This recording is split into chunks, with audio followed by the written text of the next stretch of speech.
이 시간 하나님께서 우리에게 주신 말씀은 구약성경 출애굽기 20장 1절로 17절의 말씀입니다.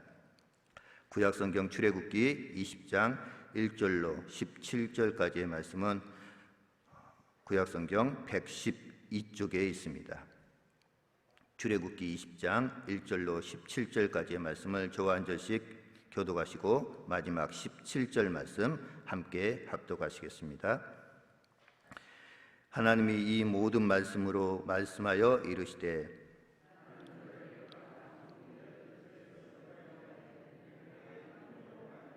너는 나 외에는 다른 신들을 내게 두지 말라.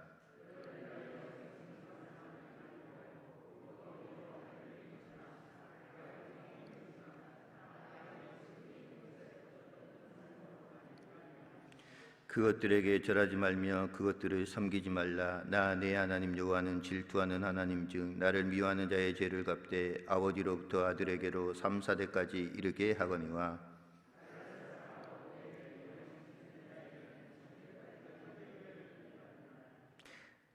너는 내 하나님 여호와의 이름을 망령되게 부르지 말라. 여호와는 그의 이름을 망령되게 부르는 자를 죄 없다 하지 아니하리라. 엿새 동안은 힘써 내 모든 일을 행할 것이나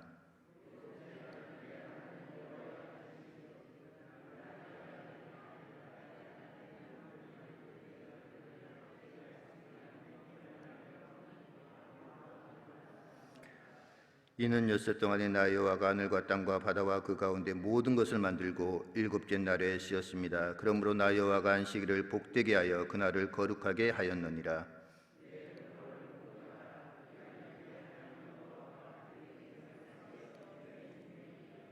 살인하지 말라.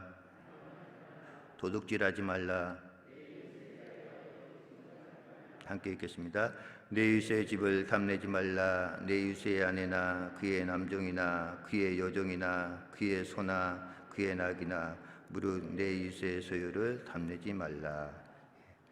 이 시간 하나님께서 주신 말씀 구약성경 출애굽기 20장 1절로 17절 말씀을 중심으로 첫 번째 돌판이라는 제목으로 하나님 말씀 증거하도록 하겠습니다. 오늘 본문에 나오는 출애굽기 20장 1절로 17절까지의 말씀은 우리가 너무나도 잘 아는 십계명의 말씀입니다. 이 십계명 20장 1절부터 17절까지의 말씀은 장신대 구약 암송 구절이기도 합니다. 1절부터 17절까지를 다 외워야 되는데요. 그만큼 중요하기 때문에 이 십계명 20장 1절부터 17절까지를 다 암송 구절로 이렇게 정하고 있습니다. 그런데 구약 성경 가운데 이 십계명에 관한 내용이 나오는 것이 여러 군데가 있습니다. 특별히 십계명 전문이 나와 있는 것은 오늘 본문 출애굽기 20장과 신명기 5장 7절부터 21절까지가 오늘 본문에 나오는 십계명 10가지 계명에 대해서 그대로 나오고 있는데 출애굽기 20장의 내용과 신명기 5장의 십계명에 관한 차이점이 있다면 바로 네 번째 계명 안식일을 기억하여 거룩하게 지키라라는 내용은 문구는 같는데 그 내용적인 면에서 조금 차이가 있습니다. 어떤 차이가 있냐면 출애굽기에 나와 있는 이 안식일을 거룩하게 지키라라는 것은 바로 9절, 10절에 나와 있듯이 하나님께서 천지 창조를 하시고 일곱째 날에 쉬었다라는 그 천지 창조에 관한 안식을 말하고 있고 신명기 5장에 나와 있는 이 안식일의 개념은 하나님께서 이스라엘 백성들을 애굽 땅 종되었던 곳에서 이끌어내어 가나안 땅으로 인도하고 난 후에 쉬게 되는 그러한 안식의 개념을 말씀하고 있습니다. 그런데 오늘 하나님께서 이 십계명을 바로 모세가 하나님을 만난 호렙산 시내산에서 모세에게 주셨는데 이 십계명은 하나님이 친히 돌판에 쓰신 것입니다. 그리고 나중에 신명기 34장에는 두 번째 돌판이 나오는데 왜 두 번째 돌판이 나오게 됐냐면 모세가 이스라엘 백성들이 모세가 시내산에 하나님의 언약인 이 십계명을 받기 위해서 시내산에 올라갔을 때 40일 동안 내려오지 않음을 보고 아론과 다른 사람들을 꼬드겨서 금송아지 우상을 만들고 그 앞에서 춤을 추며 놀고 있는 광경을 보게 됩니다. 내려오는 모세가 너무나도 화가 나서 두 손에 들고 있던 이 십계명을 금송아지를 향해서 던져서 깨 부숴버립니다. 그리고 나서 하나님께서 모세에게 두 번째 돌판을 명령하셨는데, 두 번째 돌판은 누가 준비를 했냐면 하나님께서 모세에게 친히 준비하라라고 말씀을 하셨습니다. 첫 번째 십계명은 하나님께서 친히 모세에게 주신 것입니다. 하나님께서 친히 모세에게 써주신 이 귀한 십계명을 들고 내려오는 이 모세가 왜 금송아지를 숭배하고 있는 이스라엘 백성들을 향해서 그 십계명 돌판을 던져버렸는지 여러분들은 그 이유를 알고 계십니까? 친히 모세는 하나님께서 그 십계명을 친히 손수 써 주셨다라는 사실을 알고 내려왔어요. 얼마나 감동이 있게 내려왔겠습니까? 그런데 그 십계명을 받아 들고 내려오면서 그 십계명을 금송아지를 향해서 던져버리는데, 그 이유가 무엇이냐면 바로 십계명 제1계명인 너는 나 외에는 다른 신들을 내게 두지 말라, 이것 때문에 그렇습니다.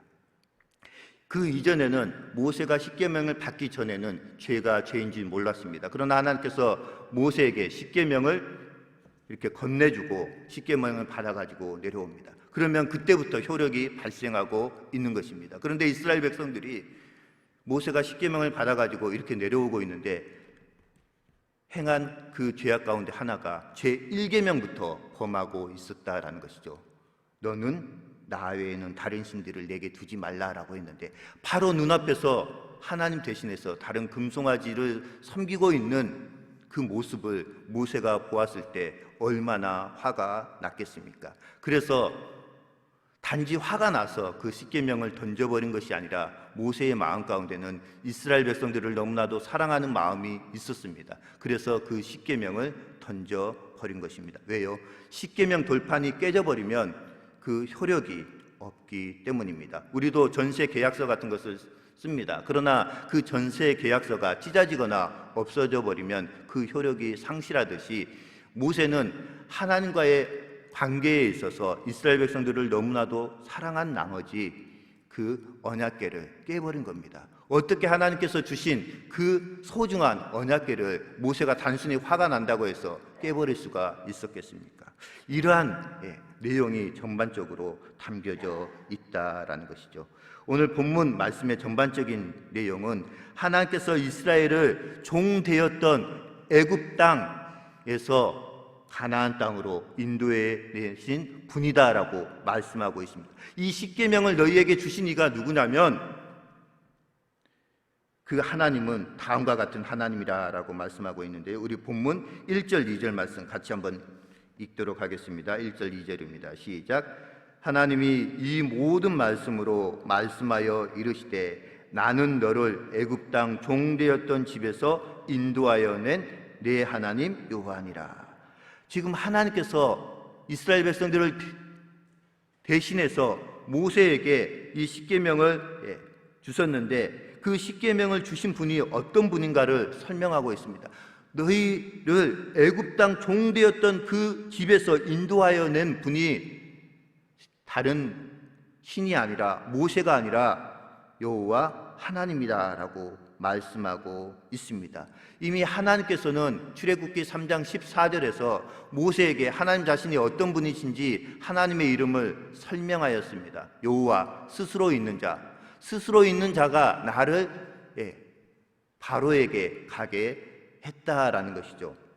하나님께서 모세를 부르셨을 때 누가 나를 바로에게 가라고 했습니까? 라고 물어보았을 때 스스로 있는 자가 너를 바로에게 가게 했다라고 말씀을 하고 있습니다. 그 스스로 있는 자가 여호와 하나님이신데, 그 하나님이 바로 이스라엘 백성들을 애굽 땅 종되었던 집에서 인도하여 내신 분이다라고 말씀하고 있습니다. 그러면서 1계명부터 쭉 10계명까지 말씀하고 있는데, 특별히 1계명부터 4계명까지는 하나님과의 관계에 대해서 말씀하고 있습니다. 이 십계명은 출애굽기의 핵심이자 구약 성경의 중심이 된다라고 말씀을 드릴 수가 있습니다. 위치나 내용으로 볼 때 십계명은 여호와 하나님께서 직접 이스라엘 백성들에게 하신 말씀으로 하나님의 백성이 여호와 하나님과의 관계 속에서 살아가는데 근본이 되는 원칙으로 되어 있습니다. 그래서 십계명은 여호와께서 이스라엘의 하나님이 되셨다라는 말씀으로 본문 1절, 2절을 시작하고 있습니다. 십계명의 머릿말 구실을 하는 이 말씀은 이스라엘과 여호와 하나님과의 관계를 은혜의 선물로 묘사하고 있다라는 것이죠. 마찬가지로 하나님께서 죄악 가운데 있던 우리들을 예수 그리스도를 통하여서, 예수 그리스도의 십자가 보혈을 통하여서 흑암 가운데 있는 우리들을 끄집어내어서 당신의 사랑하는 아들의 나라 천국으로 옮겨 주셨다라는 내용입니다. 여호와 하나님께서는 살아계시고 이스라엘의 하나님이 되시기 때문에 이스라엘은 하나님과의 특별한 백성이 되어야 한다라는 것이죠. 그래서 하나님께서 이스라엘과의 특별한 언약을 맺기 위해서 십계명을 계명으로 준 것입니다. 그러면 우리가 왜 십계명을 지켜야 합니까? 십계명을 지키면 어떠한 유익이 있습니까? 그 내용에 대해서 우리 성경 한 구절만 찾아서 읽도록 하겠습니다. 뒤쪽으로 조금만 넘겨보면요, 레위기 18장 나옵니다. 레위기 18장 3절부터 5절 말씀까지 읽도록 하겠습니다. 레위기 18장 3절로 5절, 174쪽에 있습니다. 레위기 18장 3절로 5절 말씀.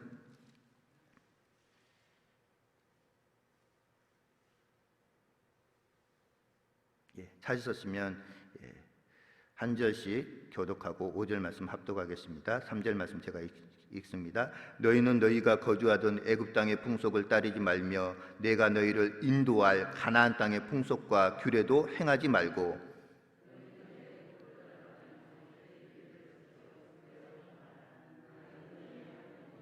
함께 읽겠습니다. 너희는 내 규례와 법도를 지키라. 사람이 이를 행하면 그로 말미암아 살리라. 나는 여호와이니라. 아멘. 하나님께서 이스라엘 백성들에게 언약 십계명을 주신 이유는 그 십계명을 통하여서 이스라엘 백성들을 억압하고 죽이기 위해서 죽은 것이 아니라 바로 그 계명을 통하여서 이스라엘 백성들을 살리기 원하시는 하나님의 사랑이 담겨져 있다라는 것이죠. 하나님께서 십계명을 주시지 않았다면 이스라엘 백성들은 애굽에서 행했던 그대로 가나안 땅에서도 행했을 것이고 가나안 풍속을 그대로 쫓아 살았을 것입니다. 이걸 알고 계셨기 때문에 하나님께서는 이스라엘 백성들이 가나안 땅에 들어가기 이전에 하나님께서 하나님과의 언약 백성, 너희가 나를 사랑한다면 이 계명을 지키라라고 약속의 말씀을 주신 것입니다. 본 단락은 십계명 중에서 첫 4가지 계명을 다룹니다. 이 4계명은 뒤이어 나오는 6가지의 계명의 기초가 된다라고 볼 수가 있습니다. 전자 4계명이 하나님과 우리 인간 사이의 수익적 관계를 다룬다면 나머지 6개 계명은 수평적 이웃과의 관계성에 대해서 말씀하고 있는 계명입니다. 이제 오늘 본문 말씀을 통하여서 우리에게 들려주시는 하나님의 음성을 듣기를 원합니다. 하나님은 출애굽한 이스라엘 백성들에게 시내산에서 율법을 주셨습니다. 십계명은 모든 율법과 계명의 기초로 하나님을 향한 계명과 이웃을 향한 계명으로 크게 두 부분으로 나누어 볼 수가 있습니다. 그래서 하나님은 십계명은 두 돌판에 새겨 주셨는데 오늘 본문은 첫 번째 돌판에 해당되는 부분입니다. 그래서 첫 번째 내용이 복음과 율법입니다. 하나님이 이스라엘 백성들을 성결하게 하신 후에 계명을 선포하셨습니다. 이 계명이 바로 십계명입니다. 하나님이 주신 십계명은 구약 시대뿐만 아니라 오늘날의 모든 성도들에게까지 주어지는 신앙생활의 기본이라고 할 수가 있습니다. 하나님께서는 십계명을 말씀하시기 전에 이 십계명을 주신 이 장본인이 누군지 분명하게 설명하고 있는데 나는 너를 애굽 땅 종되었던 집에서 인도하여 낸 네 하나님 여호와니라 라고 말씀하십니다. 하나님께서 지금 이 시간에도 사랑하는 신안의 성도님들에게 말씀을 하시고 언약을 주실 때 나는 누구누구의 하나님이다 라는 말씀을 분명히 주체를 분명히 말씀하신다라는 것이죠. 계명을 선포하시기 이전에 십계명의 주체가 누구인지 십계명을 받는 그 대상에게 각인시켜 주시는 것입니다. 이것은 하나님의 법을 지키는 자들이 어떠한 마음을 가져야 하는지를 보여주는 표현입니다. 우리는 하나님이 주신 계명을 억지로 지켜서는 안 됩니다. 베풀어 주신 하나님의 구원의 은혜에 감사하는 마음으로, 기쁨과 즐거운 마음으로 자발적으로 계명을 지킬 때 하나님의 은혜와 축복이 임하게 되는 줄 믿습니다. 두 번째로는 이 십계명에는 하나님의 사랑이 나타나 있다라는 것이죠. 어느 날 예수님께 한 율법 교사가 찾아와서 물어보았습니다. 선생님, 율법의 계명 중에 율법 중에서 어느 계명이 가장 크니까? 이에 대해서 예수님께서 율법 교사에게 다음과 같이 말씀하셨습니다. 내 마음을 다하고 목숨을 다하고 힘을 다하여 주 너희 하나님을 사랑하라 하셨으니 이것이 크고 첫째 되는 계명이요 둘째도 그와 같으니 내 이웃을 내 자신과 같이 사랑하라 하셨으니 이 두 계명이 온 율법과 선지자의 강령이니라라고 말씀하셨습니다. 예수님은 율법을 크게 두 가지 사랑으로 말씀하셨는데 바로 하나님 사랑과 이웃 사랑에 대해서 말씀하셨습니다. 하나님을 사랑하는 것이며 다른 하나는 이웃 곧 사람을 사랑하는 것입니다. 십계명의 첫 번째 돌파는 하나님의 사랑에 대한 계명으로 이루어져 있습니다. 우리는 무엇보다도 하나님을 우선순위로 삼고 사랑해야 합니다. 하나님은 우리에게 오직 하나님 한 분만을 섬길 것을 명령하셨습니다. 그래서 하나님은 질투하시는 하나님이십니다. 아직도 하나님보다 더 사랑하고 우선시하는 것이 있다면 그것이 다 우상입니다. 전에도 설교 시간에 한번 말씀드린 적이 있는데 팀 켈러 목사님이 쓰신 책 내가 만든 신이라는 그 책에 보면은 우상에 대해서 하나님만이 주실 수 있는 복과 행복을 내가 얻기 위해서 의지하고 노력하는 그러한 모든 것들이 다 우상이다라고 했습니다. 하나님만이 주실 수 있는 복, 그런데 내가 자녀를 통해서 물질을 통하여서 명예를 통하여서 얻고자 하고 노력하고 의지하는 그러한 모든 것들이 다 우상이다 했습니다. 때로는 그것이 우리의 가정의 자녀, 돈, 또 명예, 또 권력이 될 수가 있습니다. 그러한 모든 것들이 다 우상이다라는 것이죠. 그래서 우리는 하나님보다 우리가 더 사랑하고 우선시 되는 것이 있다면 그것이 내 가족, 친척, 형제, 자녀라고 할지라도 그렇게 하면 안 된다라고 오늘 본문은 말씀하고 있습니다. 세 번째는 하나님의 계명을 지키는 자에게 어떠한 복이 주어지는지 말씀하고 있습니다. 사랑하는 신안의 성도 여러분, 사랑에는 손해가 없습니다. 하나님을 사랑함으로 계명을 지키는 사람은 하나님이 주시는 복을 누리게 됩니다. 그 내용이 바로 본문 6절의 내용입니다. 6절 말씀 같이 한 목소리로 읽도록 하겠습니다. 6절입니다. 본문 6절 시작. 나를 사랑하고 내 계명을 지키는 자에게는 천대까지 은혜를 베푸느니라. 즉 하나님의 계명을 지키고 율법을 지키고 하나님을 사랑하는 자에게는 천대까지 하나님께서 은혜를 베풀어 주신다라고 말씀하고 계십니다. 앞서 하나님은 하나님 당신을 미워하고 계명을 지키지 않는 자에게는 3, 4대까지 이르게 하신다라고 말씀했지만 하나님의 계명을 잘 지키고 순종하는 자에게는 1000대까지 은혜를 베풀어 주신다라고 말씀하고 계십니다. 그렇다면 우리가 하나님의 법에 순종하며 살아야 하지 않겠습니까? 사랑하는 신안의 성도 여러분, 하나님을 사랑하십니까? 그렇다면 우리는 하나님이 주신 계명을 지켜야 하는 줄 믿습니다. 계명을 지키려는 노력과 비교할 수 없는 복을 경험하게 될 줄 믿습니다. 그러나 우리의 힘만으로는 이 계명을 지키기가 어렵습니다. 그렇기 때문에 우리는 날마다 성령으로 충만해져야 한다라는 것이죠. 성령으로 충만해지지 않고서는 악한 사단 마귀가 우는 사자처럼 두루다니며 삼킬 자를 찾고 있기 때문에 우리는 그 유혹에 넘어지기 쉽습니다. 그래서 우리는 무시로 성령 안에서 날마다 깨어 기도하는 삶을 살아야 하는 이유가 바로 여기에 있습니다. 이제 말씀의 결론을 맺겠습니다. 하나님은 애굽에서 노예로 고생하던 이스라엘 백성에게 은혜를 베풀어 주셔서 그들을 구원해 주셨습니다. 그 후에 하나님께서는 시내산에서 모세를 통하여서 이스라엘 백성들에게 계명을 주셨습니다. 계명을 지키는 것은 하나님의 은혜에 대한 보답인 줄 믿습니다. 동시에 복을 받는 비결이기도 합니다. 십계명은 불변하는 절대 윤리가 아닌 언약 백성의 삶의 규범입니다. 옛 언약을 성취하신 하나님께서는 산상수훈에서 새 백성을 위한 더 온전한 의의 율법을 만들어 주셨습니다. 우리는 하나님의 완전한 사랑이 나타난 이 나라 가운데서 살아가고 있습니다. 그러하기에 우리는 오늘도 하나님 나라의 삶에 걸맞게 더 온전한 모습으로 하나님의 백성된 삶을 구현해 나가야 하는 줄 믿습니다. 오늘 이 하루의 삶도 레위기 18장 5절에서 말씀하신 것처럼 이것을 지키라 그리하면 살리라라고 말씀하시는 하나님의 음성에 민감하게 반응함으로 말미암아 하나님께서 우리를 사랑하심으로 주신 이 계명과 율례를 잘 지킴으로 말미암아 하나님께서 우리에게 베풀어 주신 천대까지의 은혜를 마음껏 누리며 사시는 우리 신안의 성도님들 되시길 주님의 이름으로 축복드립니다.